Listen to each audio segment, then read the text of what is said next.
You hand me a glass of wine, walk across the floor, and stand in front of a mirror, and I realize I had never seen your reflection before,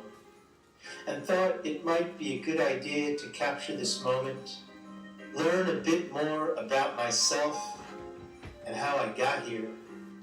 So I sprint down the precariously narrow stairs of your apartment, push open the door, and run out to my car, which I parked haphazardly because these days my eyesight tends to be blurred, and I don't have the focus to even check if my car is the right distance from the curb. Then I remove my old camera from the trunk, and still short of breath, with heart racing from the descent down the rickety steps, or from the vision of your reflection,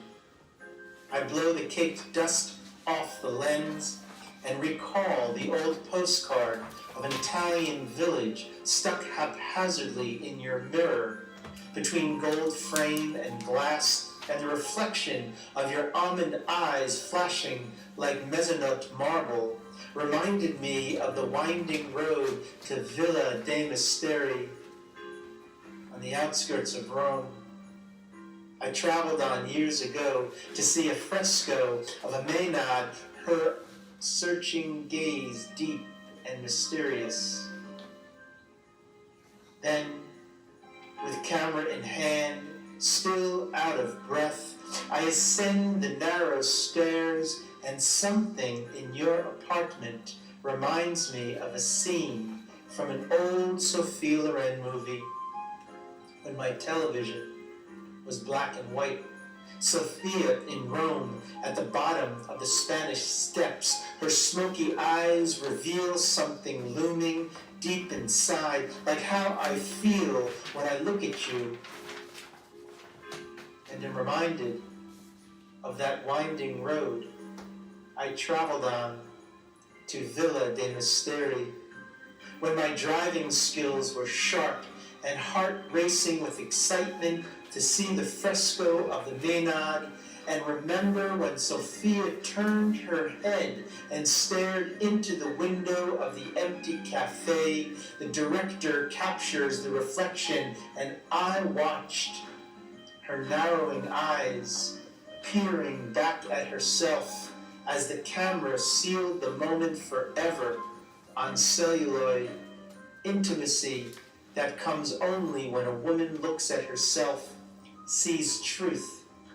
or a man standing behind her, holding a glass of wine haphazardly in his hand, looking not at her, but the reflection, revealing something lost, like Sophia's complex eyes on a black and white screen. And you plunge the corkscrew into the bottle of red Chianti, gifted from me, who parked haphazardly on your curb in the middle of the night in the pouring rain, to leave something at the foot of your narrow steps, not only to make you smile, but to learn more about myself and how I got there in the first place.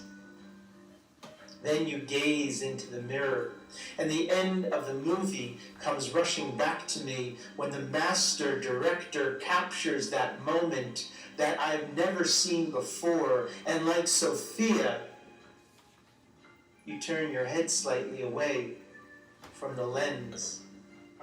and with lips closed and eyes narrowing,